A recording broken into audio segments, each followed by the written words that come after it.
দেশ বিদেশের সম্মানিত দর্শক, আসসালামু আলাইকুম। আমন্ত্রণ সবাইকে ইসলামিক টেলিভিশনের সাপ্তাহিক আয়োজন সংবাদ 7 দিনে।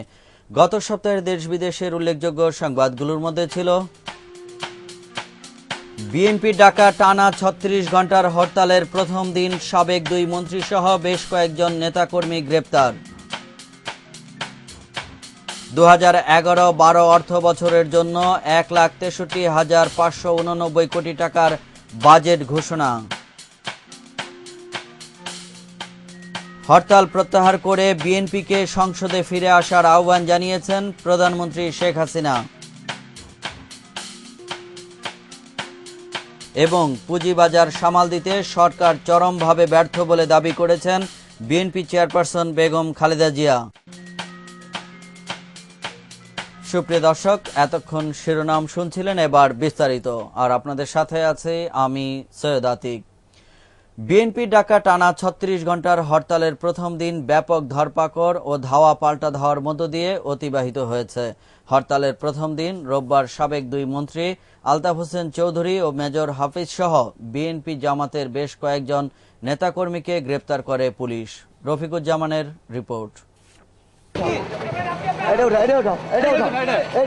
বিএনপি ও জামায়াত ইসলামীর ডাকা টানা ৩৬ ঘন্টা হরতালের প্রথম দিন পুলিশের মারমুখী ভূমিকার কারণে রাস্তায় দাঁড়াতে পারেনি বিএনপি ও জামায়াত ইসলামীর নেতাকর্মীরা। পুলিশি অ্যাকশনের পাশাপাশি নতুন করে যোগ হয়েছে ভ্রাম্যমাণ আদালতের কারাদণ্ডের বিষয়টি। সকালে রাজধানীর মহাখালীতে বিএনপি নেতা অবসরপ্রাপ্ত air vice marshal Altaf Hossain Chowdhury ও অবসরপ্রাপ্ত মেজর হাফিজউদ্দিন আহমেদের নেতৃত্বে দলের নেতাকর্মীরা মিছিল বের করার উদ্যোগ নিলে পুলিশ তাতে বাধা দেয়। এক পর্যায়ে পুলিশ সেখান থেকে আলতাফ হোসেন চৌধুরী ও মেজর হাফিজ সহ বেশ কয়েকজন নেতাকর্মীকে গ্রেপ্তার করে নিয়ে যায়। পুলিশ জানায়, যান চলাচলে বাধা দেয় তাদেরকে গ্রেপ্তার করা হয়েছে। জনবিশৃঙ্খলা সৃষ্টি চেষ্টা, পিকেটিংয়ের চেষ্টা এবং পূর্বে তাদের নির্দেশে গাড়ি পোড়ানো হয়েছে প্রগতি সরণিতে। এসব কারণে তাদেরকে আমরা আজকে গ্রেপ্তার করি। হরতাল সমর্থনে জামায়াত ইসলামী শ্যামপুর থানার উদ্যোগে একটি মিছিল বের করে। মিছিলটি বিভিন্ন সড়ক প্রদক্ষিণ করার সময় সরকার দলীয় সমর্থকরা মিছিলে অতর্কিতভাবে লাঠি ও ইটপাটকেল নিয়ে হামলা চালায়। এ সময় পুলিশ জামায়াত ইসলামীর 2 কর্মীকে গ্রেপ্তার করে। হরতালের সমর্থনে যাত্রাবাড়ি থেকে একটি মিছিল বের করলে পুলিশ মিছিলটিকে ছত্রভঙ্গ করে দেয়।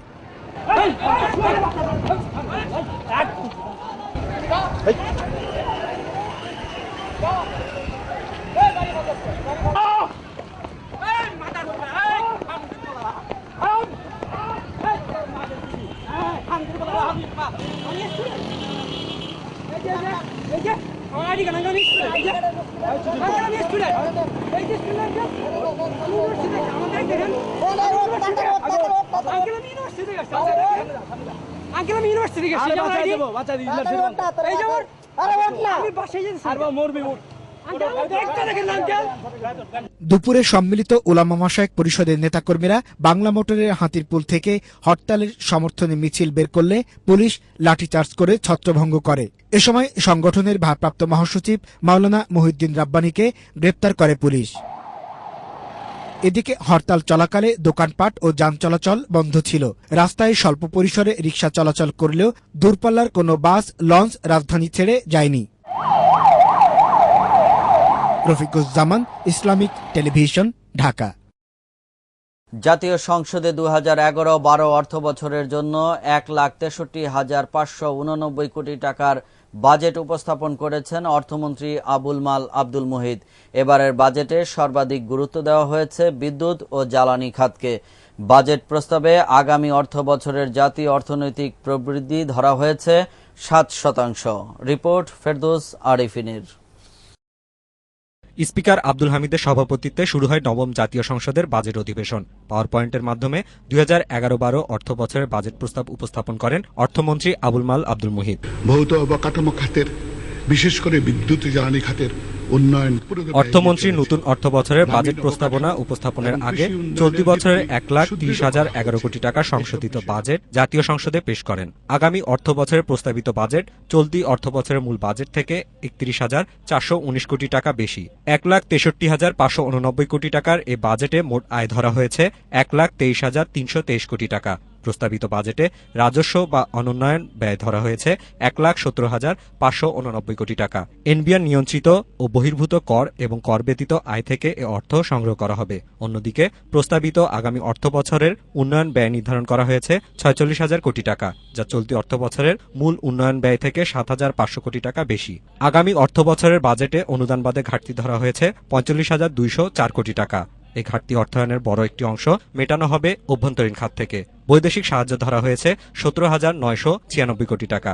কোনো আবেগ বা উচ্চাবিলাস নয়, বাজেট প্রণয়নে আমরা নির্মোহভাবে আমাদের বিদ্যমান বাস্তবতা ও সময়ের দাবি বিশ্লেষণ করে সর্বোত্তম অর্থনৈতিক সূত্র অনুসরণের চেষ্টা করছি। খাতোয়ারি বরাদ্দের মধ্যে বিদ্যুৎ ও জ্বালানি খাতে 8,311 কোটি টাকা, স্বাস্থ্য খাতে 8,869 কোটি টাকা, সামাজিক নিরাপত্তা ও কল্যাণ খাতে 1,153 কোটি টাকা, কৃষি খাতে 7,406 কোটি টাকা, শিল্প খাতে 626 কোটি টাকা, পরিবহন ও যোগাযোগ খাতে 11,280 কোটি টাকা, শিক্ষা খাতে 10,850 কোটি টাকা এবং খাদ্য বিভাগের জন্য বরাদ্দ রয়েছে 10,360 কোটি টাকা।